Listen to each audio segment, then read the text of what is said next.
Welcome to our work meeting for Wednesday, March 22nd. We got a big agenda, so we're gonna go fast. Keep that in mind, we have a big agenda. 1.1, review of this evening's agenda. Any changes, comments? Is Jared on, by the way? I forget. I think he was gonna try to hop on. Nothing yet. Okay. Keep an eye, because he did say he might try to jump on earlier. I have to leave at 9 o'clock for Okay. catch a flight. Okay. Future agenda items.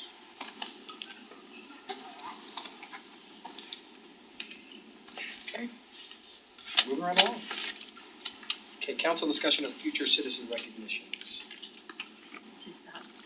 And I did, now that you said that they are coming, I think they are coming in 3 weeks, I believe. I did text their I just team wanted to make manager. sure that on those, The April 12th meeting? Yep, and they're supposed to get me. Yep. Which group is that? Mount Ridge Hockey, it's a club, but they took state for the second year. Okay. So they will be here, they're supposed to send me a write-up too. So I'll follow up with them. And tonight we do have that Jackson's coming tonight with his mom, who did the toy drive. I guess he's super excited. That's awesome. That's fun. Okay. Just a budget tonight. Oh, we're doing Jesse and Jack tonight. Okay. And you'll take that one. Yeah. Okay. Okay. Okay. I forgot what it's in. Okay. Moving to item 2.1, snow report. Are you taking it for Justin? Yes. Okay. 3 minutes, right? Yes. Or less. Or less. Thank you, Mayor, Council. Appreciate you coming. Thanks for the opportunity.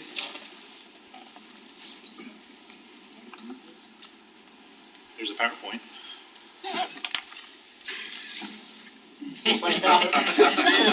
Let me guess, we had a lot of snow. We had a lot of stuff. How do you advance it? Right. Oh, there we go, okay. So I don't know if you guys know, but we have 336 total lane miles of road that we plow. And I also don't know if you know, this is kind of my statement, it snows on every inch of it, every time it snows. If you didn't know that, yeah, we have to clear every inch of that 336 lane miles. This is a zone map that we use. The drivers get this. They also get an individual map that shows their one specific zone. This is broken into 4 zones. We were able to advance to 4 zones in the last 2 years with the increase of a few pieces of equipment. This is the sidewalk map.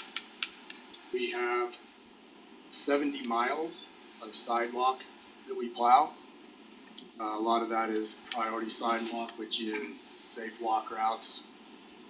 We have blue sidewalk, kind of a secondary sidewalk, and then trails.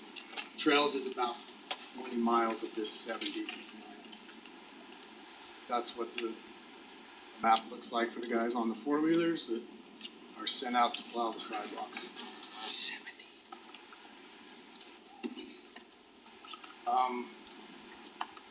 $38,000 we've spent in maintenance this year. That maintenance is mostly plow blades, hydraulic lines, hydraulic cylinders, mostly everything that has to do with snow removal.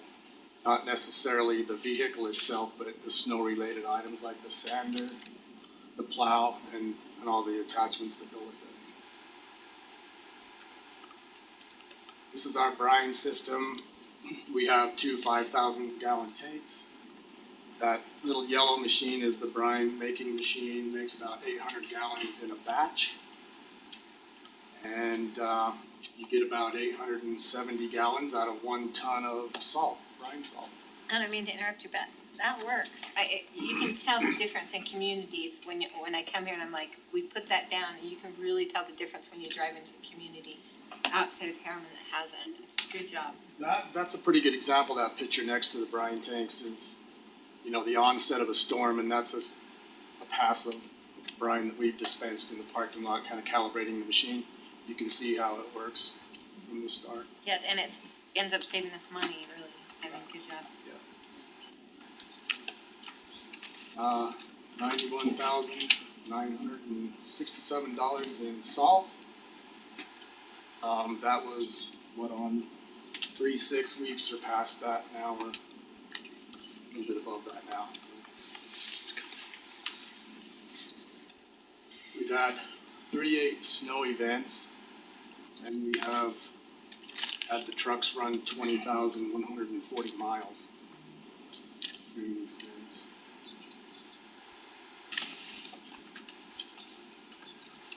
This is a summary of basically what we just went through. We've added a couple previous years. Some of the worst years were up around 20, maybe 21 events. We've had 38 this year. The crews are spent. They're done with the snow. We're out of money. More's coming. This week, next week. Yeah, it's supposed to be coming, so. I don't know if you have any specific questions on any of these items or numbers, but, that's pretty much where we are, or where we were on 3/6 and compared to other years. My question would be for like Kyle, like how do we, this ebbs and flows to the budget, and we just adjust the budget as needed for overtime, but obviously we have some allocation for overtime, but that's just, I know it's a lot more than we were anticipating. So we're fortunate this year, so we have what's called the fourth quarter sales tax, which is sales taxes dedicated towards transportation. We did under budget that, so I've already talked with Justin and we're planning on using that to help cover these overages. But in a normal year, we would be looking at other budgets to pull from to cover it. It's the fourth most snow we've had in Utah's history or something. It's crazy. Yeah. Nothing you can do about it. No. Just is what it is. Just cheer. I think I blame Sherry for what she talked about. She's doing snow dances every week.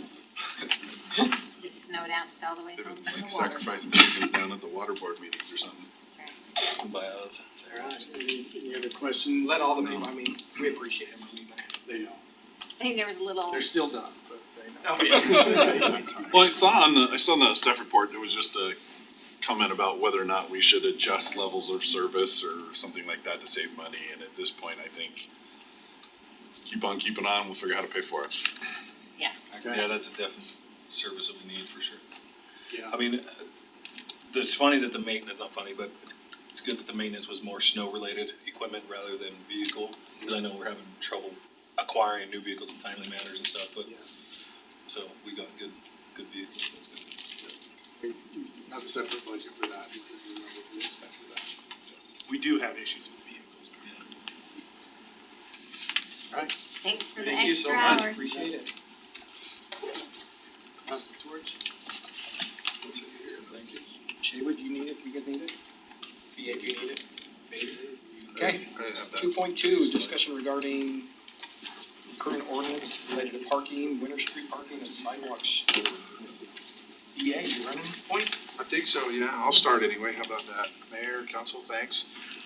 Really, we wanted to just take a minute to come and talk about parking and sidewalk snow removal, a couple things that have been issues. I brought the community services people, Shavers folks, Jenny and Aaron and Greg here to answer questions if you have any. And really, this is our first full winter of a ton of snow and having our community services people and tackling some of the issues that we really haven't had the resources in the PD to tackle related to parking and code enforcement stuff for snow. That being said, we've noticed a couple of things that we think that we can make some adjustments to in the winter parking and the on-street parking.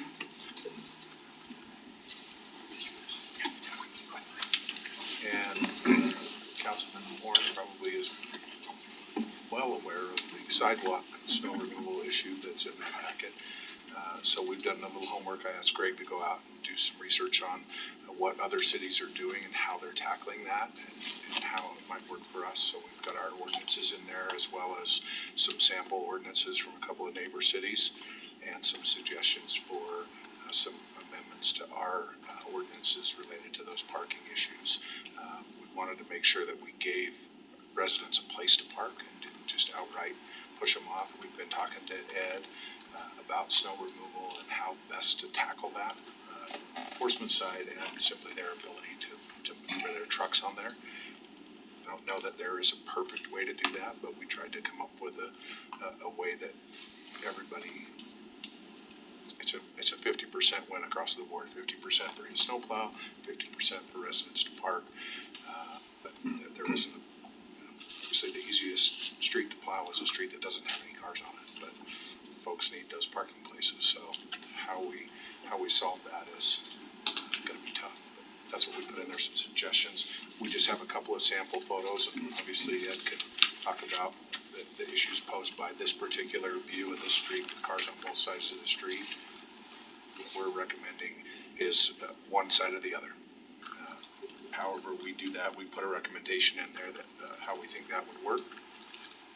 Some of the other issues that we have are, Greg will have to help me with the name of that parking, or one of the engineers, but the little slip park or whatever, the little bump out where you can park there on the side of the road, and how we want to tackle that as far as calling that an on-street or an off-street parking. It's not necessarily in the lane of travel, but it's a designed parking space, if you will. So that's something that obviously we need you to look at and think about how we would address that specific type of parking. And the third is some of the U-Road stuff, where we have those designated parking stalls.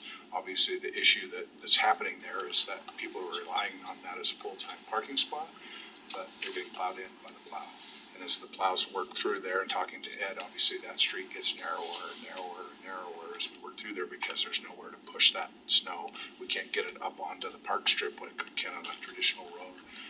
So we're boxing all of those folks in, and that street becomes so narrow that as you drive to and from Harriman City every day, you notice that you're on the double yellow, or you're even encroaching, and sometimes it becomes an issue with cars being able to pass each other safely, where one's gonna wait while the other one coming the opposite direction moves around each other. So those are some of the specific issues to individual streets or individual parking in the city. That and then in the yellow there, obviously we've got the same thing. We've got a much wider road, but we've got cars bumper to bumper all the way along Fort Harriman Parkway there, on both sides of the island there up against the curb, and a lot of those cars are getting plowed in heavy snow days.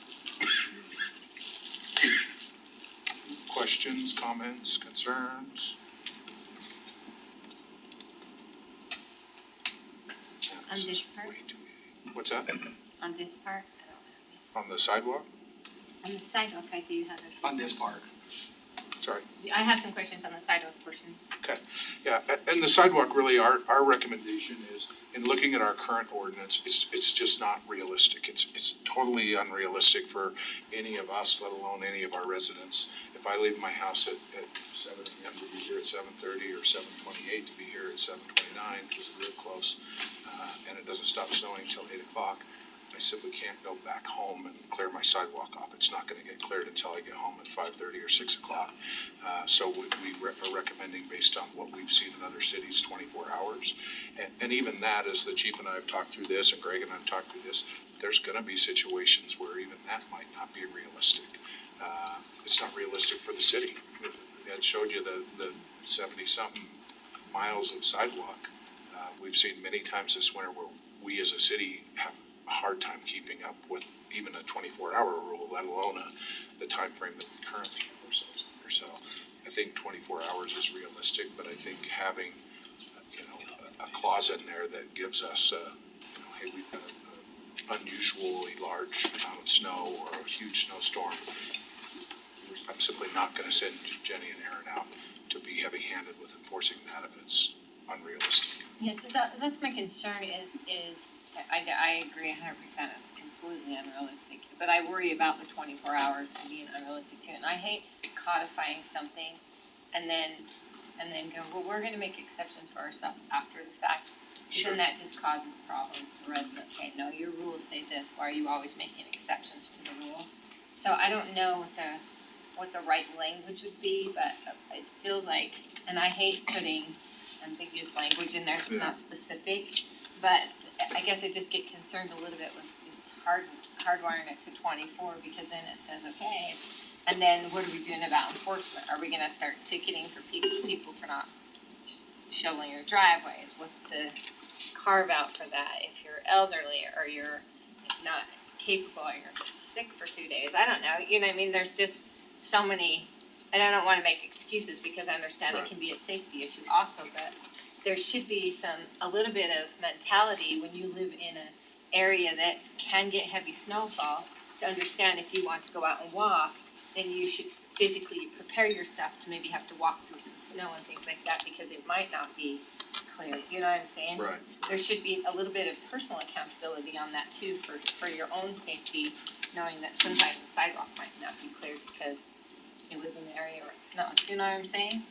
And in our proposed amended ordinance on that, we didn't necessarily put language in there specific to an exception, but I think we could probably talk to Matt and Todd and look for some sample language that would hopefully give us something in there that's a little bit more specific to what would be an allowed, circumstance versus just it's 24 hours, but if it's a really big storm, I think. I was gonna say, is it just I think a we could- big storm, right? Yeah, I think we can't could get- write that in there and give it a little bit more definition so that someone reading that ordinance would know that, under this circumstance, that the city's going to be a little bit more lenient. As far as folks that struggle with that, I know even during our 4.5 years as a PD, there's been times when we've gone out and tried to identify people that needed help when we had a heavy snowstorm. So, and maybe we look for, a scout group or some other group of folks that we can call on and say, hey, if we have a resident that doesn't have the ability to manage more than a couple of inches and needs help, can we put them on a list where they're given a number where there's a group of individuals that are willing to go out and help out someone in need if we get a 14-inch storm, because most people aren't prepared to do that. Yeah. My snow blower won't start after it sits for 2 years waiting for the one 14-inch storm that we get every 3 years, so. Yeah, no, that's a good idea. But I think there's some alternatives there to help provide that, but I think that we'll recognize that the whole city is stressing to get their sidewalks clear, and that'll be the time where we say, we're not gonna, we don't have the resources to come out and chase down everybody. So, our focus would be the whole neighborhood's plowed within that 24-hour period. Each 1 or 2 or 3 homes have not plowed one. No. Are they out of town? Is there some circumstance that would warrant giving them a warning versus a citation, or are they simply just don't care? I have neighbors, I think one of my neighbors has not plowed their driveway the entire winter, ever, in one storm, they just drive over it. So, that's the kind of stuff that we're looking for, is not that you don't have the ability to do it, but you just don't care, you're just not doing it. Okay. And the other issue I have, is we have a lot of areas, like even on 7300 West now we require things not to face 7300, and we require, prefab walls basically to go up, right? Fencing, and, people who live on the other sides of those, you might live 10 houses down, you're not gonna walk 10 houses here or walk 10 houses there to clear off the sidewalk on the backside of that fence. Right. So what about areas like that? Most of those, I think, are probably, so as a general rule, we're looking at the sidewalk in front of your home. I think there's gonna be some one-offs like that. I think a lot of those, if we go and look, are probably on Ed's list, and they're probably, the sidewalk might go right behind their property, but it's a sidewalk, that's a city sidewalk that the city, ATV drivers that are out plowing should be doing most of those, and if we have some that aren't, then I guess we go and look at that and say, okay, how do we solve this problem? Simply with the trails, the asphalt trails, that's not really a requirement. I have an asphalt trail behind my house, I don't believe that I'm required to go out and maintain maintain that. That's something that the city is plowing with their ATV. So I think we would just take that as a case by case basis. If there's a sidewalk that's mostly inaccessible to a resident, as a general rule, we're looking at Yeah, what's in your front of your house your essentially, house yeah. and stuff like that, so. Alright, thank you.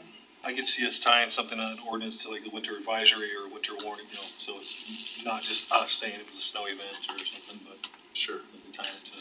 Maybe even the amount of snowfall, Yeah. like above a certain amount of snowfall, we would allow An extra day. 48 Another hours or delta, something, yeah. And I think a lot of the snow and part of the 24 hours is simply, I know that Right. if it snows an inch or 2 inches and I close my eyes and wait, most of the snow will melt when the sun comes out Yeah, this it'll be afternoon. gone. Right. Yeah. And there's many times where I race out and shovel the snow off my driveway and then I look over at my neighbor and he never came out because it's all gone an hour later.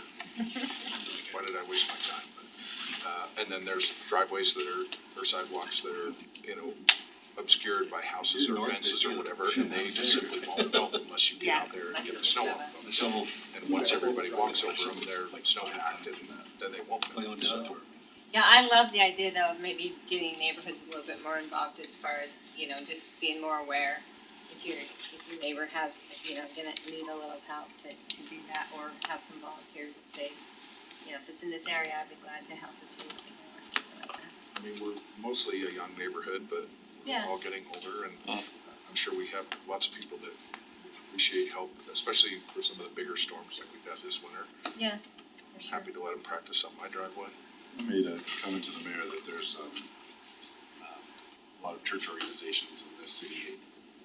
Always They looking for should be looking out for their neighbors and finding Yeah. a way to help out with that. Maybe we could reach out to some of them and encourage them to get a little more organized about that. Yeah. Make sure that you're looking out for others, Off topic quickly, sandbags for potential flooding, is that something we're looking at? They're out. We have around.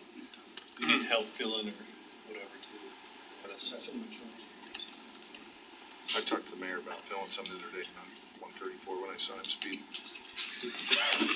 There's only 2 overs. We have sandbags. Wow. He was dodging them. We were, just to be clear, we were in Riverton when all that happened, so I just gave him a verbal.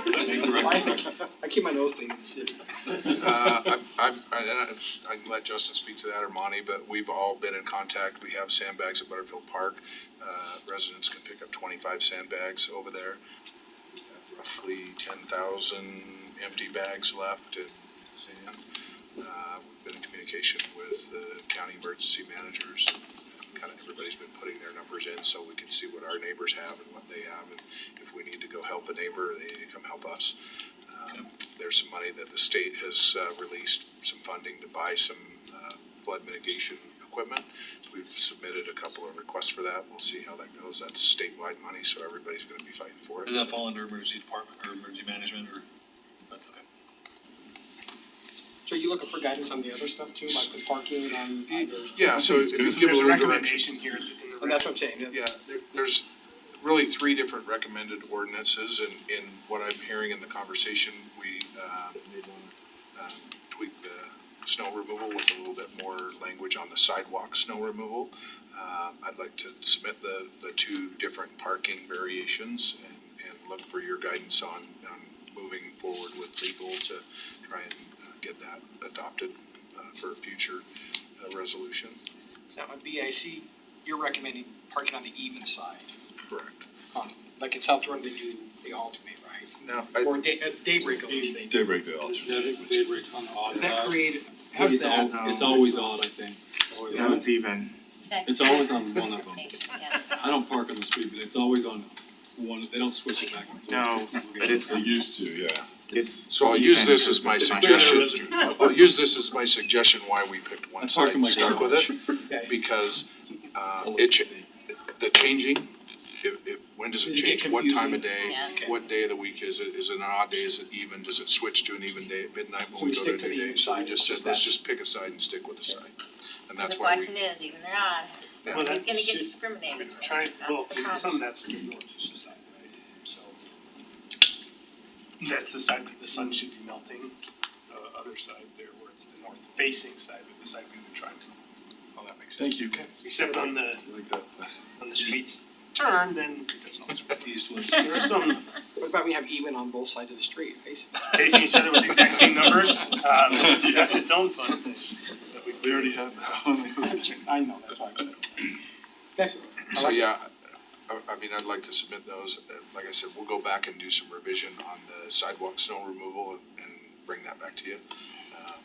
I think we're there though, yeah. I'm I just hopeful think that this is the really two good parking stuff. ones will work for everybody and we can move on with those. Was there any opposition to the snowbound cars? That you read through the packet? Not at all. Okay. They're a benefit too. Get them out of there. Yeah, the best way to not have a snowbound car is don't park your car on the street in a snow event. And don't leave it longer than 48 hours, cause then 2 more storms could have come by then. Yep. Appreciate it. Do you think you Yep. Good. strong word? I like it. Okay. 2.3, city dumpster rental program discussion. Justin. So we're, Clicker, Justin. I don't have a presentation. Alright, Thank you. I'll click for you then. Tell me when to switch. So we're just coming to look for some direction. Our dumpster rental program is, gonna be kicking off here in May. It generally operates between May and October, outside of the snowplow season when our trucks are equipped with snowplow equipment. Essentially, we're just coming to look for a little direction before we move forward to see if it's something that we want to move forward with and continue doing. It's something that is kind of duplicating services. As Councilmember Orr knows, Wasatch Front Waste Recycling Program District has a similar program. They can rent dumpsters, they can rent trailers. So that's an offered service. And then also, historically, and again this year, we're gonna offer a spring cleanup. It's a localized area where people can bring their trash, and then also Wasatch Front does it as well. So we're just seeing if this is something that the city wants to continue with. We typically budget around $70,000 for our spring and fall cleanup, so we spend a fair amount of money there to handle those cleanups. So this is being somewhat of a duplicate service now. The rental program, just a little bit of background. We've generally done it for 10, 12 years at least, since we've had the equipment to do so. But we kind of redid the website and made it a little easier for residents, and then it got more popular. So since 2021, it's become more popular. Last year, I think it was something like 29 rentals or so. And that gets a little bit difficult for staff because they have to be pulled off of their normal duties to go out and drop the dumpster and then go back, pick it up, run it to the landfill, and then come back. So like I said, it's about 3 hours of time, but it's kind of split throughout, so it really interrupts. If you're looking at just labor, we're generally covering the cost. The rental is $150. They have to have a deposit of $290, of which they get some of that back. The reason we have the deposit higher is so that if we go out there and there's more than 2 tons in the dumpster, there's an extra tipping fee at the landfill, which we don't want to try and go get afterwards. So after we've settled the expenses, then we'll refund whatever is not used. So that's essentially at $150 for the rental of the dumpster. I put some information in the packet. Like I said, it covers labor, but not necessarily the truck and equipment. So that total is about $270, and so we're charging $150. So just want to see if that's something with the other options that our residents have, if we can continue. Speak for myself, I think it's duplicate effort, and I think there's no purpose for it. And I think it would be easy just to redirect them. I think those 29 people could still get exactly the same service, so just be redirected through a different entity that we already do business with, and services our area. Well, there's also 2 private, I'm aware of at least 2 private companies now. Yeah, there's several private ones. $150. I've done them too, yeah. $150 for a 24 hour That's what we did too. it for. So I think Yeah. it's duplicated. Duplicated. What she said. Let's do that. It's not needed. Well, especially if we're not even covering costs and we're already paying overtime for these guys through the summertime. Yeah, and I would just encourage staff to, anytime, somehow even on our website, maybe redirect them to say, this can, get this service here, or whatever is a solution. And Jonathan and I have already talked about pushing some of those other options they have and putting those out on social media and they already have links to the website to Wasatch Front, but we'll push those out on social media to let They even them do know. the free 24-hour in your driveway dumpster.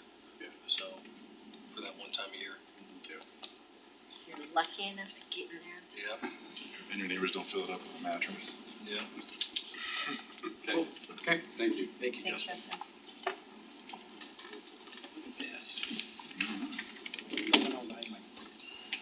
Okay, 2.4, discussion regarding changes to the city's policy on PIDs. Like, So, yeah, we have a policy in place for public infrastructure districts, for PIDs. And, we've actually amended it once, it was adopted originally in, I think it's 2020, amended in 2021 when Olympia was going to come in, when the automobile was coming in. It was originally created to allow Olympia to do a PID, then it was amended for the automobile, and then, since then, we've established PIDs in both those areas. And so now our policy is just kind of a moot point because there's nowhere else we allow in our policy a PID. And so we've had requests from some other development areas to create PIDs. And so they've submitted a letter of intent and we took it to the Community Development Committee, which is the process outlined in the policy. And we could not move it on to the council because there's it allowed anywhere else but or the automobile. So, as we were reviewing the document, it seems like there's a couple of things we could amend in it if the council wanted to amend this document again to allow PIDs in other areas. We've noticed that when the letters of intent come in, they're pretty vague on detail. And so it might be nice to go into one of the sections and spell out what type of detail we're looking for in the infrastructure improvements and where they're gonna be, how much they are, kind of an itemized breakdown. So we could beef it up there. It's one of my recommendations. And then as we get further back in it, we noticed another discrepancy, and I'll just read it out loud. 4.3.4 in the PID policy says PIDs shall only be considered for the areas depicted in Exhibit 1, which show Exhibit 1 is the automobile and Olympia. The city may also consider the creation of one or more PIDs in the proposed annexation. Well, it says the automobile first, then it says Olympia, as depicted in Exhibit 2, so long as the financing mechanism for such PIDs are based on a contract fee and not a mill levy assessed against the property owners located. So, in order to approve the request for the amendment to Olympia, or do any other things with the mill levy for any other PIDs, we need to amend this section as well. So, that's a key finding as we reviewed the policy. And really, those are the main items, that we're recommending a change to the policy. And just kind of looking to the council, if you had a chance to read this, to amend the policy, if you want to amend the policy, direct us to go forward and do it, we can put it together and bring it back. What's the history of why we sectioned out just those two? Cause that's the two properties we had letters of intent or proposed, or was it, what was the? I believe originally Olympia brought the idea to PIDs to us, or the automall was original. language existed first, this For predates. commercial, because we were only gonna do it for commercial. Correct. So we circled that area, then when Olympia was gonna annex in, they wanted to do PIDs, so we amended it to allow it there, but only with a contract fee. So that's kind of the evolution of this policy document. Since then, the legislature, as you know, has become more favorable of PIDs, and so Even taking it a step beyond. Yeah, but the legislator didn't act on that this year, and I don't wanna make decisions here based on, we're gonna hurry and do it because we're afraid the legislature's gonna do it. I think that we move forward based on the law that's in place. I think we had long discussions and a lot of deliberation back and forth on, we did not want PIDs on residential properties, right? Because most people don't read their documents when they buy a house, and they don't even understand you're gonna be paying extra property tax and things like that because they simply don't understand it. Commercial areas are different, right? there's things that are assumed in those types of things and prices are different. And we weren't as concerned in a large commercial area like an auto mall, right? But in some place with housing, and then again, a lot of deliberation with Olympia Hills on, no, we did not want the mill levy on there. But we would agree as long as it was simply what was read in there, just this fee-based thing, because then it's upfront, everybody pays it, it's done. It's not a continuing tax that maybe this person bought it and they were in there for 6 months and then this person bought it, do you know what I mean? It's just, people don't read those kinds of things, even though they should, but most people don't understand that, and it was just, I'm certainly not comfortable with it being a residential. Now, we might, in my view, it's like, okay, we need to have this discussion, maybe it makes sense, maybe we really look through this and think harder on, consider some of the things the legislators talking about, or the tweaks they're beginning to make, and see if we make really good policy. But I think that we need to sit down with a combined meeting, maybe with the planning commission, and do a lot more research on our end to really make sure that that's solid before we make any changes on our PID policy, because it's impactful. Well, I appreciate all those comments, Sherry, and at the time we developed the policy, I think our collective understanding of PIDs and their function and their implications to taxpayers and everything was not super robust. And so there was a natural trepidation and a fear for it, and so we were in a position where we just kind of wanted to have a policy but not really allow them anywhere. Since that time, with continued discussions about PIDs, continued questions about PIDs, I know for myself, I've done a lot of consideration about it, a lot of deep diving into it, and my position on it has evolved substantially to the point where I think PIDs should be the primary funding source for all public infrastructure throughout the city from here on in time immemorial. I think that the impact fees are broken. They never pay for enough, and eventually, if you use impact fees, you're gonna have to put a tax on the rest of the city to pay for it anyway. At least this way, growth pays for growth. And it doesn't matter whether it's a special assessment, it doesn't matter whether it's a general obligation bond of the city, it doesn't matter whether it's a tax, it doesn't matter whether it's a PID, it doesn't matter whether it's an impact fee. They're all money coming out of taxpayers to pay for public infrastructure, because that's who pays for it.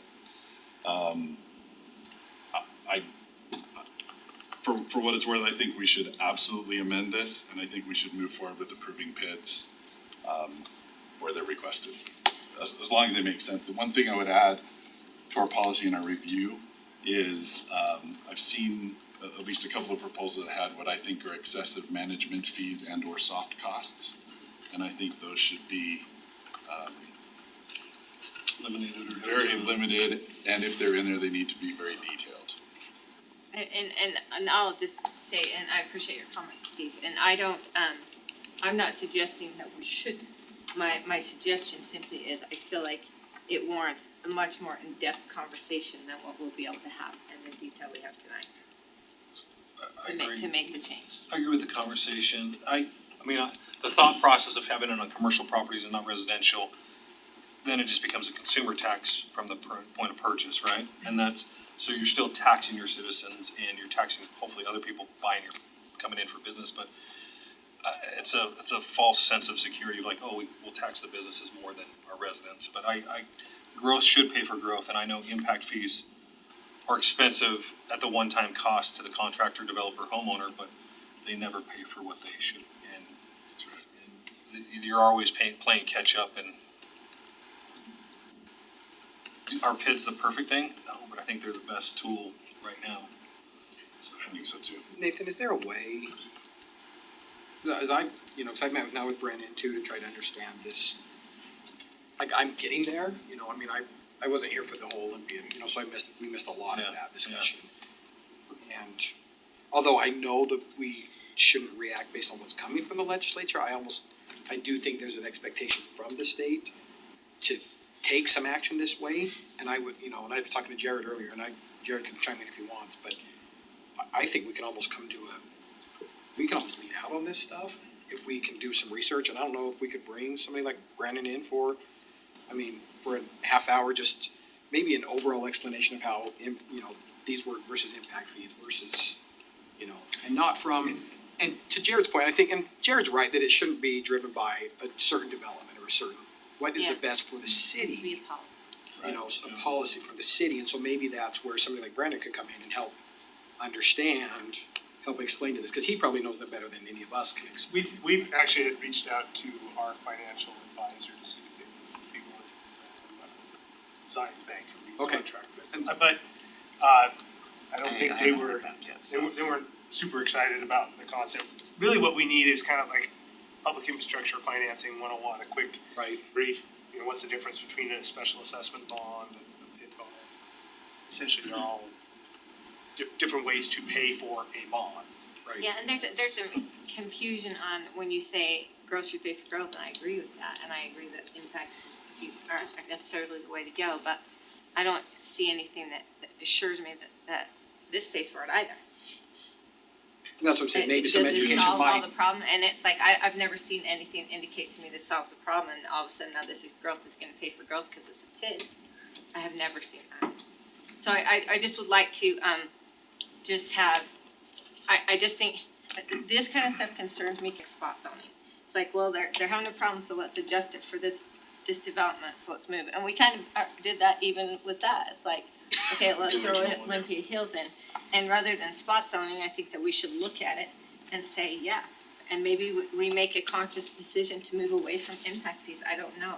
But I do believe that it warrants a more thoughtful policy discussion rather than a spot zoning on a particular project. and that's one of the point I'm trying to make, is I don't wanna do it just based on, What we have coming on the pipeline. right, Yeah, and at any point, like Olympia can come in, we can have this discussion and we might say, yep, it makes sense, let's move forward. At any point, they can come in after that and say, let's change our MPA. It would be incumbent on us to have those discussions and make sure we do a thorough job expediently. But, anyway, that's how I felt. So I think really what's before you is, are you open to amending it? Because I think even the red, that's the stuff that was amended Already amended. previously. That was what was That's what we're amended. Yeah, yeah. recommending. So currently, our PID policy does no good. Like it's moot because the two areas that are allowed in here Already already have PIDs. So Right. it does nothing. And I think that was somehow, we felt like we wanted to keep a very tight control over it, right? And maybe, like you said, after learning more about it, evolving, maybe even looking at some other areas that have a little further down, like how advanced are your PIDs, how long have they been in place, how long has it been working for you, kind of thing, you know what I mean? That we can then say, okay, that makes sense. Utah is gonna be a challenge, cause there really No. aren't many PIDs. Other states have used this Texas. tool. I thought though, right, Brandon, I mean, if I could, Yeah, there's 53. 53 PIDs. How many residential? Probably 3/4 of those. And they're mostly in southern. They're all over the state. Aren't Yeah, too they're all many. within the last couple of years, 2020. They probably haven't even started 2020. making Yeah, payments on the you know what I project. mean, it's like, You're talking about something that's in the last few years versus. yeah, for sure, Frankly, there's if we no look at other historic on it. states, And what's the in financing for 30 mechanism years. usually, Yeah, contract fee or and did those mills? states just move completely away from impact fees and all they do is PIDs? oh, they charge more. Well, I guess that's what I need to understand, right? Because if we're talking about, we want these to do in place of impact fees, okay, well, what does that really look like? Right, and are we is it truly covering growth? Is it growth paying for growth Oh, with yeah. PID? I don't see anything that demonstrates that. The problem is that it's not a perfect solution, it's just far superior to any other option that we have right now. And one of the big reasons is that, we go through an impact fee study and set up a cost, right, per unit. The issue is that the money collected from those new units is supposed to combine with money collected from old units to pay for a road. But the money collected for that road could have been collected 10 years ago. It has to be spent within 6 years. So the money for that road isn't there anymore. And even if it was there, the cost difference between the time that the money was collected and the time that we do the construction on the road is so disparate that you can go 1 year later and your costs, look at Main Street happened, right? I mean, just in 12 or 18 months, the costs can go up so substantially that even if it was perfect and we had all the money, is not enough money. At least with a PID and a mill levy, there's an opportunity to say that the difference between the time it's approved and the time that construction on that happens is much shorter, so you have less cost variation. You're also able to say that because it's a road for a new area or it's infrastructure for a new area, that new area is gonna be the primary user of it, and that new area should be the primary payer for that.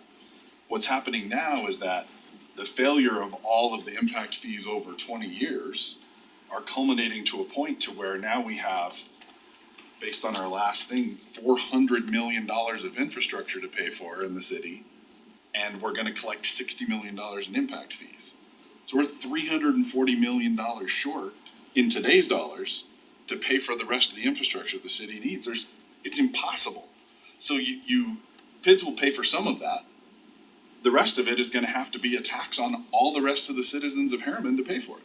Right, but I don't There's think, there's no other way to do it. but I don't think PIDS would have generated $400 million over that period of time. No, but take this one example, Olympia, if this gets approved and changed, that mill rate will pay for the roads up front today's dollars, cause they can bond on it. And it's their bond, not our bond. And so they'll be paying that bond off over the 15 or 20 years, whatever that agreement is, right?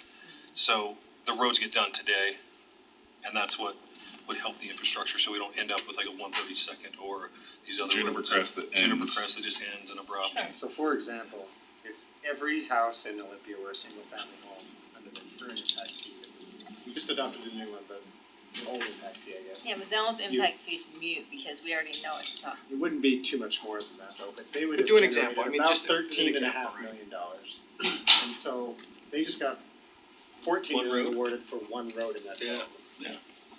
So you'd only be able to pay for part of one road. Yeah, I mean, it's With all the impact fees. Yeah, it's such a broken model. It's preposterous. And I know, It's beyond silly. I would say in other places, right, the one thing you do is you get the stuff built then, and you're not holding it out. There is the negative side, which is when the homeowners move in and go, wow, this is a lot more, there's usually a lot of disclosures. Brightly It'll be in colored there. disclosure. Yeah, I mean, it's a, you go in and but sign you're your signing 40 mortgage, but times, yeah. you sign in 400 documents and they don't read them. typically what will happen is that over time, the market will kind of work that through, because if you live in an area with a high PID, you're not gonna be able to Afford as much home. afford it much, right? The banks are going to pull down, you're gonna have a smaller group, and those disclosures are on there. If you look through California, you'll see homes advertised no mellow roofs. So mellow roofs is similar to a PID, it's just the names of the two Just like legislators who the- passed it. And so if you don't have a mellow roof, you can charge more for your home, right? Cause if you're in that, you're, they disclose, well, here's your property tax, here's your mellow roofs district tax. And it narrows the window of people who can actually purchase that home. And So there is some. And I would say that market I believe that in aggregate, that's true.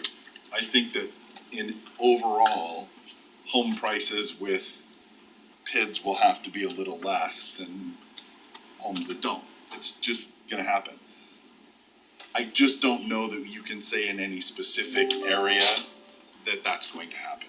I don't think that's a fair assumption for us to make, that, because there could people say, hey, look, all the roads are in, the parks are built, I wanna move there and I'll pay an extra $100 a month, that's great, let's do it. And I think that there's a little bit of, caveat emptor if you're buying here, right? You have to understand the documents that are coming. That's why you have a title escrow agent who's supposed to help you go through those documents. It's part of their fiduciary responsibility. I mean, I work in this business, I've been doing it for 30 years, so, the fact that people don't, Well, that's no. not an excuse for us to say, we shouldn't be finding a way to pay for public infrastructure just because they don't read their documents. And I'm not suggesting that, I'm suggesting that I think that there's, because, When it's a different color paper, they're gonna look at that differently, right, I but I'm promise. just suggesting that because it is very untested here as far as, I don't know any history behind it, right? I don't see any successes or here's the pros, here's the cons, very few, because it's very new, and it's been very short. And so I just feel like if we're gonna change policy, we just have to have more information to change policy, and that's all I'm asking, is that we have people come in, and we had people come in before. But again, it was new, we're feeling very cautious about it. I'm just saying I believe that we need to have a more robust discussion on changing the policy, because it will be very impactful, regardless of whether people should read it or not, regardless of whether people feel like, okay, I'll pay the extra $100. All I hear constantly is affordable housing, affordable housing, affordable housing. And well, this is again another layer that makes things not affordable. So I'm just saying, what are we doing? Are we making a conscious decision knowing that this will be another layer of expense to a home that's already has another layer because it's gonna be block 2 water, another layer because you gotta drive 8,000 miles to get to work because there's no job centers or there's no good transportation. I'm just saying that if we're gonna make changes in policy, I feel very strongly, because these are policy changes that have decade-long effects, Yeah, that we have to have. And I more think robust your request is completely reasonable, and I fully support that, having that discussion. I think it's important. I just, the one thing I would add is that I think there's this misnomer that a PID is going to create a tax burden on people that they wouldn't have any other way. Right. Because ultimately, public infrastructure has to be paid for. The city doesn't have money. The city doesn't make money. We only get money from residents. There is no government that is not the people. Right. And so if there's infrastructure that has to be paid, it's the people that pay for it, not the city. We're not a separate entity. We are the people. We're representing them, and we are making decisions with their money on how to pay for this. But if it's short, and it's gonna be short, the only way to pay for that is to increase taxes across the board to pay for that. So whether it's in a PID or whether it's in a general bond obligation of the city that has to be paid for, or whether it's a special assessment district, or whether it's a new tax, it's all coming out of the taxpayers' pockets no matter what. But it And it's doesn't not- guarantee it's not that different. project's gonna be built. It could be a project across the city. So, I'm not sure. so in the PID, it would only let projects in that area be built. That's right. Say if we did a mass tax and collected more funds, doesn't mean we're gonna build that park. It could be the other That's right. park, or the other street. No, I totally Yeah. understand that, but again, it's, So- there's a debate against PIDs versus impact Yeah. fees versus, okay, show me that, because the statement was clearly made that growth should pay for growth. Well, okay, if we're gonna make a policy change because PIDs are gonna pay for growth, I don't believe that's the case. I have never seen demonstrated where PIDs pay for cover the cost of the growth. Well, can I we- think they all fall short. So the question tonight is just, are we open to, like, you're basically saying we have to amend it anyways, cause it kind of, Well, you don't have to amend No. it if you don't want to allow the pits, but if you do want to allow pits in other areas, we need to amend it. But I'm hearing loud and clear that, we need some more information, and I think we should definitely. we're coming, Jared, yep, go ahead, Jared.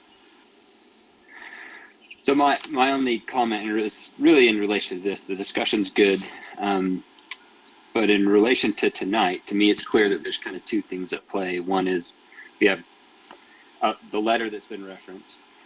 The answer to the letter is, if they want an answer right now, does this fit your policy? The answer is no. If it doesn't fit the policy, come back later, right? The secondary answer, and that goes for Olympia Hills too. It doesn't fit our policy, come back later. The next part is, do we want to have this full discussion about what's best for the city going forward? I think we do, but it needs to be a full, complete process. As Nathan mentioned, explore every tool that's available. Impact fees, what are the pros and cons? Special assessment areas, special assessment or special service districts, CDAs, CRAs. We need to fully understand what they are, because I think, as Steve mentioned, there's a lot of misnomers or misconceptions about both the benefits and the risks to all of them. To give one example, just a few of the things mentioned that are kind of misconceptions, that if we had PIDs, 132nd and Juniper Crest would be finished. That's not true in any way, shape, or form, right? In both of those cases, those are main infrastructure that is the responsibility of, especially Juniper Crest, responsibility of the city. There are different developments around them that those impact fees were designed to be collected for the benefit of that road, but not in one fell swoop like PIDs are designed. Does that mean that PIDs aren't the right way to do that? I'm not saying that. Saying that they all have shortcomings, which I think is also what Sherry's trying to say. I think what we need to do is look at our overall policy. What's the best way for us to go forward to make sure that development does pay for development? I think impact fees, there's a way for them that, I think the way they were originally designed, they were supposed to do that. And fundamentally, there's some shortfalls there, and we as a city screwed it up with the agreements that we made, right? Same thing with SSAs and SAAs and everything else. They all have limitations. So there's not one thing that cures it all, but I think we do need to look at all of them, including a PID, and by that I mean with a mill levy. We need to look at that option, but to determine which tool and maybe a combination of those tools is best, we need to fully understand them all. And then we also need to understand, we need to completely clearly identify the problem that we have with them. And then from that, clearly identify the problem that the city, Harriman City specifically has because of the things that we've done with those agreements. And then we can use those tools to set a policy going forward to fix those problems. That makes sense. So rounding full all the way back for these two that are asking, right now the answer is no. And if they want an answer in a certain time frame, can't give you a time frame. We need to go through a real process and figure those things out that I just detailed and come up with what's best moving forward for the city in general. Okay, go lay down now. Okay. So, Yeah, my standing time is limited. There you go, go lay down. so we'll continue to work, we'll get some chance to do some information to, update you, and I think as Blake suggested, one of the things, if you do amend this, we should obviously, what do you really need to be able to make those decisions when they submit? Right now, letter of intents are, it's across the board, we get some that are much more detailed and some that are Vague. very I vague. think a lot of that's a product of the actual Yeah. policy. Policy. They're following that and it's just not super clear, so they're Yeah. at liberty So, to do it. so we'll work on that.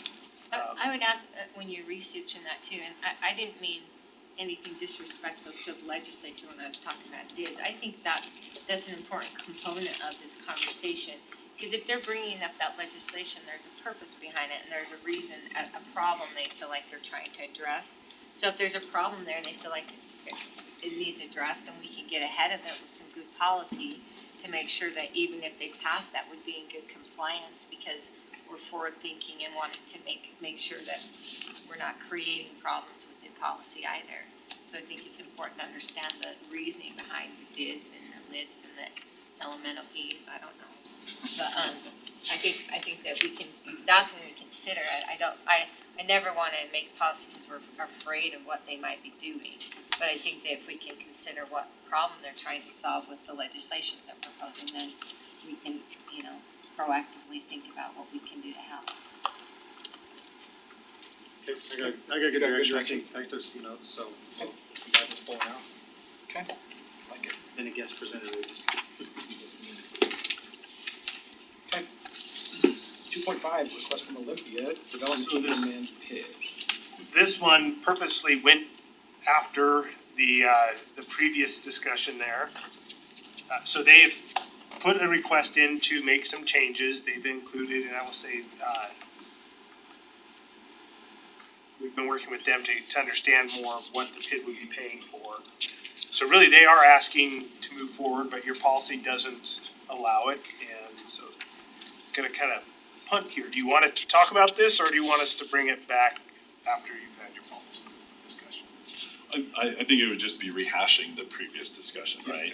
Is that I definitely think this is the right decision to do this. I've got lots of reasons why I think it's the right decision. But in order for everybody else to either agree or disagree with that, they need some additional information to get to that decision point, right? Would their particulars of their ask help us formulate a policy or direction on a policy? I would ask not to do that, just because I've watched the city many times adjust our master plan based on On one development, yeah. development, so I would just think that as a policy, we need to go through it and understand. And I'm not suggesting that there's not value in understanding why they're asking for certain things, but I just wanna be cautious about not crafting a policy to fit a project. There are some things that they suggested in their amendment that I think are a great, Value add? yeah, a great place for us to start on some of the things. For example, not roadways below a certain width. You wouldn't finance pipes below a certain size, and you would, Yeah. just so that it's generally designed to pay for the large public infrastructure Yeah, stuff. no, yeah, for sure. So I liked some of the suggestions they made in that, not saying that should be the basis, but I think there's some good stuff in there for us to consider in our And discussion. maybe that's part of some letter of intent stuff for the policy, like here's what you have to list out, project pieces, whatever. Yeah. So I think we have some Yeah. good direction on that piece, and we'll, I hesitate to commit to any time frame simply because I know how busy Blake is. Next Trying week's to, good. we're in the middle of Next Tuesday. budget discussions and things like that, we're trying to pull all that together, so. But we will start working on that, and maybe one of the first things we'll try to do is get your work meeting time is also limited, right? We have a lot of things coming through here, so we need to talk about that. Yeah. If you're gonna have them come in and give you this presentation, we're gonna have to carve out some time to be able to do that. And it's been, it's trying to set up these budget meetings, we're already into May. We had to go all the way to the beginning of May to have our first budget meeting, just because we couldn't get a quorum. And even that one, we don't have the full council. Yeah. So it's really hard right now outside of these meetings, so just asking if we're gonna do this, we're gonna have to carve out some time probably in one of these meetings, and we may be shifting stuff out or just bringing some items straight to the meeting that are less controversial. I know it sounds like, and look, I'm not trying to, diminish the value of all those considerations, cause I didn't get to my position on PIDs until I had considered all of these other things pretty thoroughly and looked at the pros and cons and why they work and why they don't work. So I don't think it's fair to ask anybody else to make a decision until you've gone through that process yourselves, right? But I don't think it's as big of a tackle as you might think it is. They're all pretty straightforward, and this is how it works, this is how much you can get, this is what you can use it for, and then we can discuss what's good and bad about that. There's basically, 3 or 4 things. We call them different names, but there's only a few different ways to do it. And so, I think we could probably have the basics of that conversation, at least the information, in less than 30 minutes. I don't think we'd have to have a special meeting to look at that. At least that, from my opinion. I think I make the case pretty clearly in 15 minutes, I even had to go back and how a city Yeah. funds and how roads are supposed to be paid for, and if everything worked in a perfect world, how it would go through, and government 101 financing stuff. And it's, no city ever works like that, but the intents and purposes to figure out why we're needing special assessments or special tax districts or PIDs or anything. We have to recertify every year on the OPMA. Yeah. But there's no freaking lessons on public finance. Yep. Obviously, Or how things should work. Obviously, we know where the legislature's priorities are, right? Yeah. Don't have a secret meeting, but then guess on how to finance your figure it out. cities, right? Yeah. Stupid. Sorry. I think we have some good info, we'll work to try and do it expeditiously. Okay, thank you. We'll put a lot on you. I'll give you my parking pass. That'll help speed up your day. the mayor to sign that, I should. Well, the Chief chief did. did. Oh, Chief signed it? Yeah, Oh, he's yeah, got, Lauren's got yours. Oh, good. Oh, yeah, here's yours. Oh, thank you. Chief has my authority when I leave town, so. Literally good enough. You have the token for that matter, right? Yeah. The star. Should be on the road. Okay. That's not even that late. My word, it is, we're already, oh man, too long of that. Okay, 2.6, legislative update. Thank you, Mayor and Council. As you know, this past legislative session was very busy. There were more bills proposed this year than any other year. I personally tracked. Which was funny, because do you know that they were down like 25% on their attorneys this year? On their bill writing attorneys, I'm like, it's a good thing you weren't at full capacity.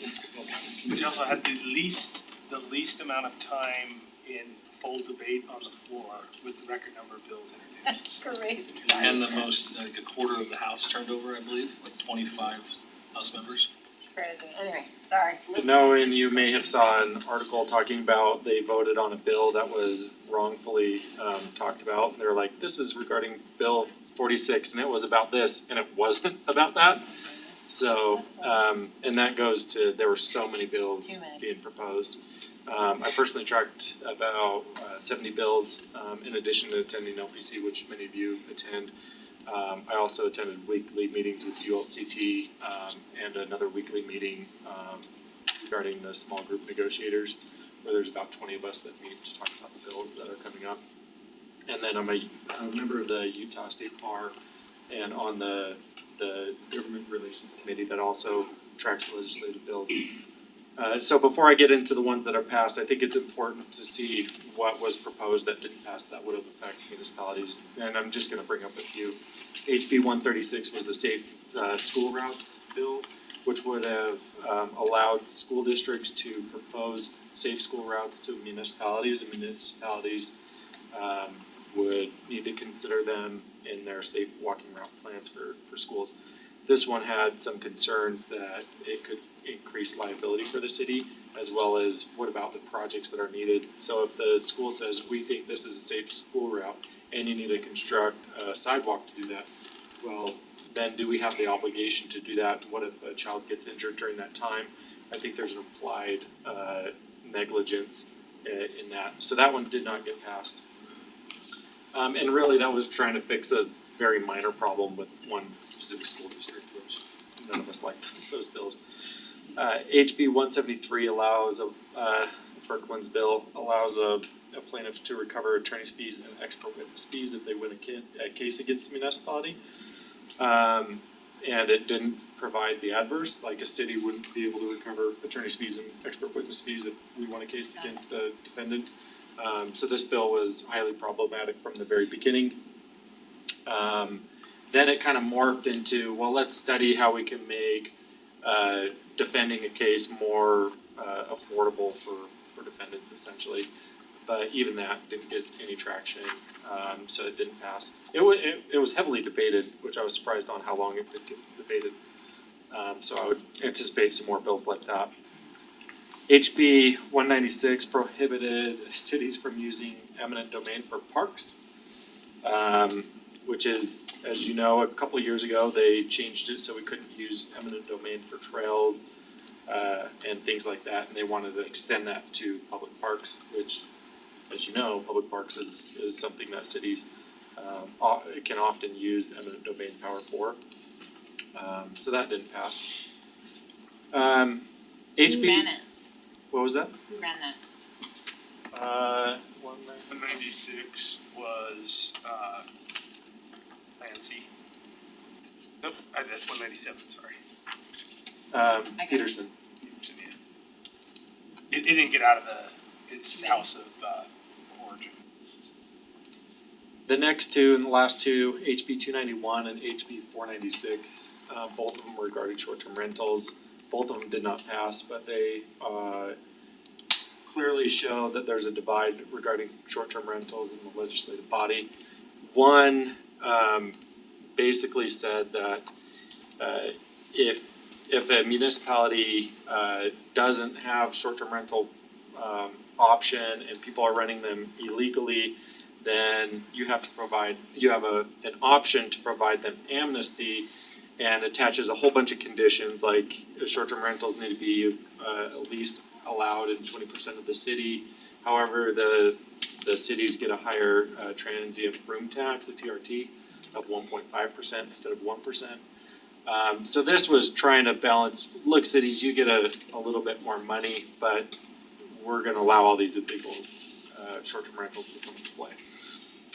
In addition to several other things. And then on the other side of the spectrum, HB 496, this one stated if you do allow for short-term rentals, then we as the legislative body are gonna require you to have a whole bunch of additional restrictions on top of what you already do.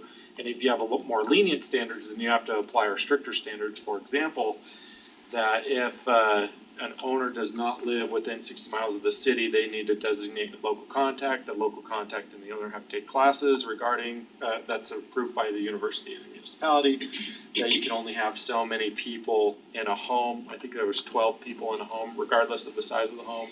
And if it's a smaller home, you can only have 2 people per room. And then kind of the standard stuff, like you need to have safety equipment, like fire hydrants, or not fire hydrants, but fire suppression equipment, which isn't a problem. But that one, you can see that I want to make illegal short-term rentals permitted, and I want to restrict what's already been permitted. So now to the ones that did get passed, HB 21. This was initially drafted to require public bodies to hold public hearings, except for planning commissions and city council work meetings. This was another one that was geared towards something specific that a legislators did not like, and that was regarding school board meetings. So then they narrowed it down. Instead of you have to hold a public hearing for everything except for these 2 limited circumstances, now it's school board meetings have to have public comment. Public hearing or public Public comment? Public hearings, public comment, Yeah. which this one was problematic because we have lots of committees, and a lot of cities have lots of committees that would technically need to follow this public comment thing, and it just becomes a lot more cumbersome than what was originally proposed. Not that I don't think the city's against any public comment, but we don't want these work meetings that have no authority for a trail committee, for example, to have this onerous process to listen to hours upon public comment for something they don't really make a final decision on. HB 406, this is a big one. This modified annexation for private real properties, which wasn't really problematic. Another thing related to annexation that was interesting that affects the city council is it states that any vote by a city council to deny a petition of annexation may recall, and may be recalled as set for reconsideration by the majority of the voting members of the city council. So in other words, if, let's say, the majority of you approve an annexation, but there was a couple that denied, you can ask for a recall of that to try to persuade those people that denied it another opportunity to maybe change the vote. Interesting tidbit, I don't think it changes too much. It standardizes residential roadways. For example, the city cannot require more than 32 feet of roadway for residential roads, and there's a list of exceptions of asphalt, 32 feet of asphalt. And this is geared towards, there's some cities that have been requiring a lot for residential roadways, and it's inconsistent across the board. So to help the developers get a better feel for not having maybe the outlier cities that are requesting a lot of right of way, to narrow it down just to 32 feet. They were originally asking. That was the Spanish Fork one where they did where Spanish Fork did the video, was it maybe 25 feet? Yeah. Yeah, that was really a cool. great They video. they were pushing for 25 feet, which is problematic, I think, from Yeah. a fire The way it standpoint. was adopted, it didn't affect our standards at all. That's awesome. What was that bill number? HB 406. Still under 4.6, okay. Yep. This bill also clarified that subdivision amendments are not needed for single lots in subdivisions, so this is lot line adjustments when there's just one subdivision with, one lot in a subdivision. This can become problematic because lot lines on certain portions can change the subdivision's boundary. So in other words, you have one subdivision here, you have another subdivision here. If that line that's shared between the subdivisions get moved, there can be issues with that. But this got passed saying that if that happens, cities don't worry about it. The county will take care of it. This was another interesting point in that bill. Development agreements will need to clearly point out any restrictions to quo applicant's right under clearly established state law. So in other words, if there's a right that the developer is giving up, that you have to have it bolded, highlighted, underlined in red ink, letting the developer know that that's a right that they're giving up. And if you don't, I don't know what the consequences if you don't do that, but it's just a requirement on the cities that we let them know that they don't have to agree to this typically, but I think that's where the negotiation happens in development agreements. So if you want density, Is there a requirement that the cities have to say what rights they're giving up? Oh, like for the developer to notify the Yeah. city? No. Oh, Of it's course not. reciprocal. We're taking advantage of those developers, gosh dang it. Then the last one, which I felt like I was the only one up on the hill, including ULCT, that was fighting against this, is there's a provision in the bill that prohibits cities from charging bonds for private landscaping. I've talked to a couple of you about this. So in other words, a developer comes in, we have a requirement and we are allowed to require front yard landscaping for residential homes, and the easiest time to put in landscaping is when the home's being built. And we and other cities have been charging bonds for that landscaping if the developer asks for a C of O, so they want the homeowner to move in, but maybe it's winter time and they can't do the landscaping. So we'll make them pay a bond and we'll give them, 6 months or a year to put in that landscaping. When they do, we give them that bond back, and then that way the homeowner can get in. This, I think, is important for cities because there's another provision in LUDMA where we can't withhold building permits, unless it has to do with a building code violation essentially. So they can be violating something in our code, but as long as it doesn't affect the safety of the potential homeowner, then we can't withhold the subdivision plat from being recorded, that sort of thing. So now we can't use bonds for landscaping, and we can't withhold a C of O, even though that the home has to have landscaping. So it's kind of I think we're gonna see a lot of violation. This is already a problem with developers. We are holding a lot of landscaping bond money, because developers aren't putting it in, and then they're not even putting it in within the time frame that they're given. And I think this is gonna exacerbate that problem where, we're gonna have a lot of non-compliance, which this is the biggest problem. Then when we go to code enforcement and say this homeowner doesn't have landscaping, we notify the homeowner. And then the homeowner says, well, I built, my contractor was supposed to put this in. And then our response is supposed to be, well, that's, sue your developer for not putting in your landscaping, while we have a criminal code enforcement against you for not having landscaping in. So it's a really bad place to put the homeowners in. So you might hear complaints about that. And I think we'll be lenient to get that landscaping in, but at some point we do need it. And in some of these areas, I think the HOAs are going to end up taking the heavier hand than probably even the city to make sure that gets done, if the developer doesn't finish it. We have it in some of our MDAs already require that, so I guess we would have to spell it in red that they're giving up the right not to do that. We can add It that to says our in the bid. in that, or state code, we just adopted that.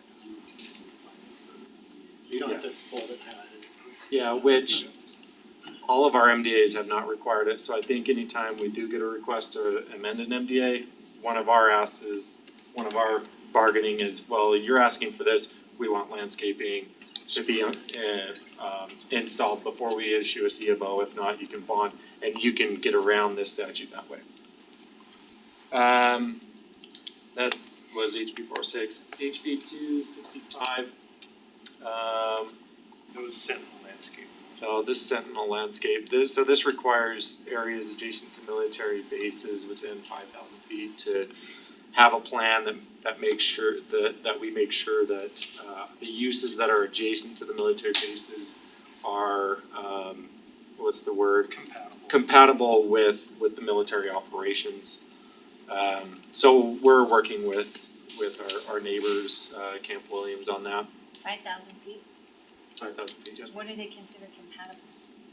So there's a joint land use study that was done by the base, so the community has to have a compatibility plan.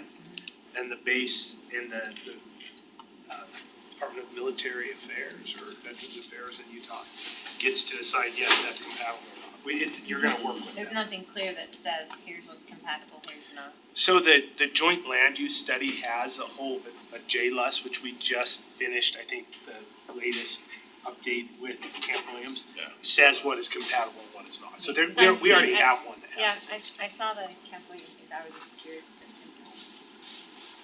it's in there. It's not in there.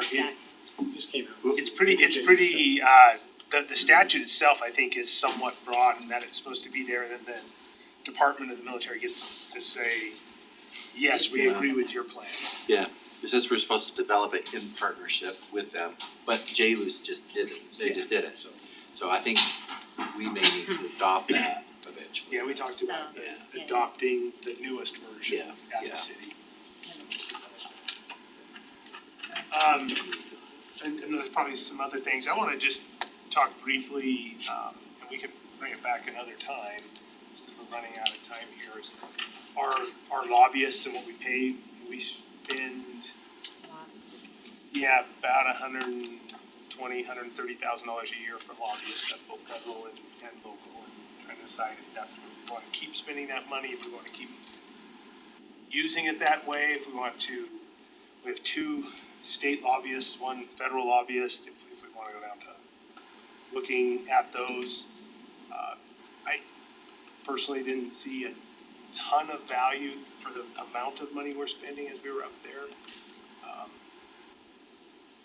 I certainly hope with other staff saw more value, but just what we were spending, it wasn't I don't know if it's a great return, I think we probably should relook at what our expectations are of our lobbyists and I would How we highly use them. support that.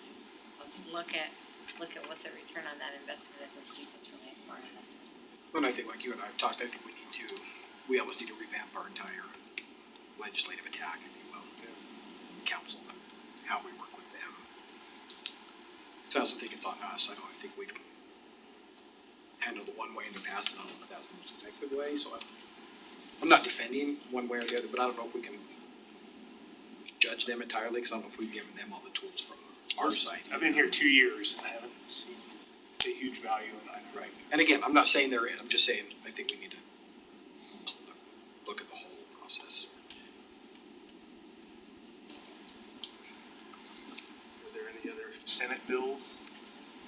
Yeah, SB 171, so this one penalizes municipalities who have not been compliant on their moderate income housing plan, that the city needs to pay $250 per day to the Owen Walker Housing Fund.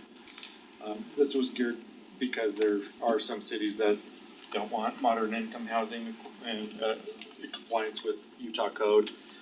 So this was just this is how we now can force them to do it unless they wanna pay a lot of money to the Owen Walker Housing Fund.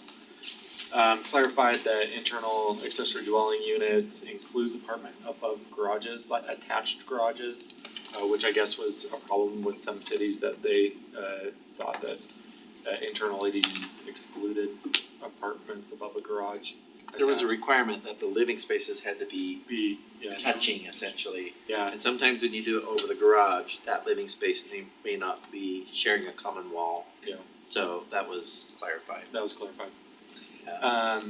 This also gave a standardized process for cities to run plats through its normal process. This one really doesn't affect Harriman because we're doing a lot of the things that are required, with the exception that we have a community, a neighborhood meeting beforehand.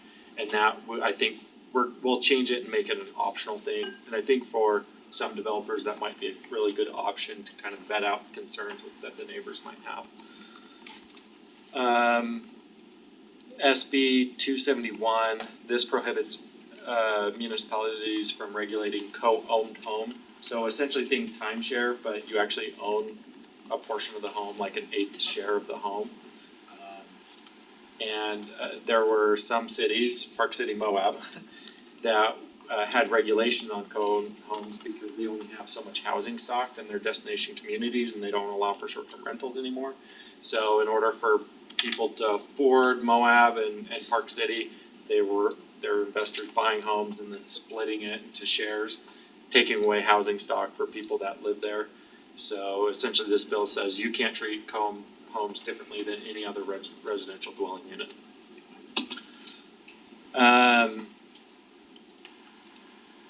SB 199, another land use, a pretty minor one, but important. So this one states that any land use laws that are passed by unanimous vote are not referable.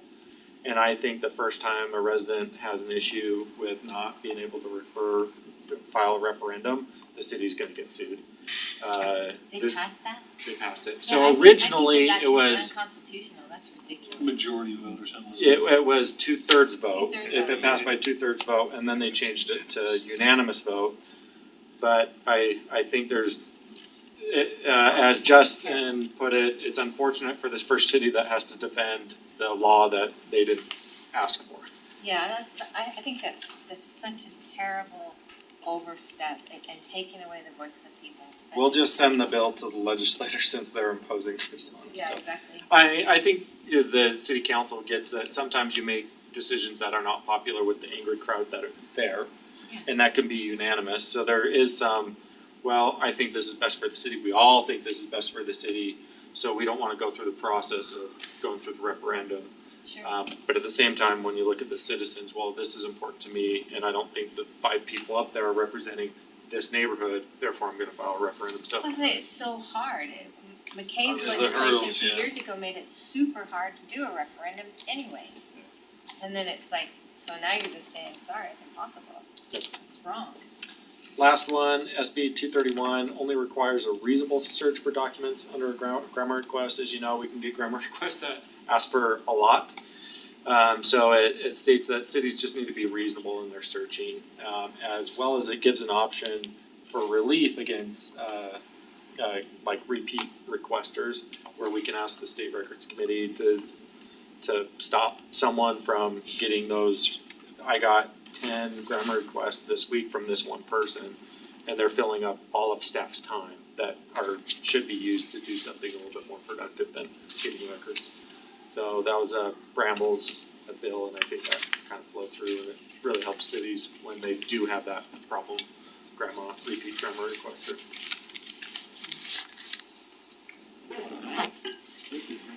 It's depressing, we don't wanna know anymore. Okay, thank you, Todd. Appreciate it. Okay, look for motions. Motion to adjourn the city council work meeting. Second. All in favor? Aye. Yeah.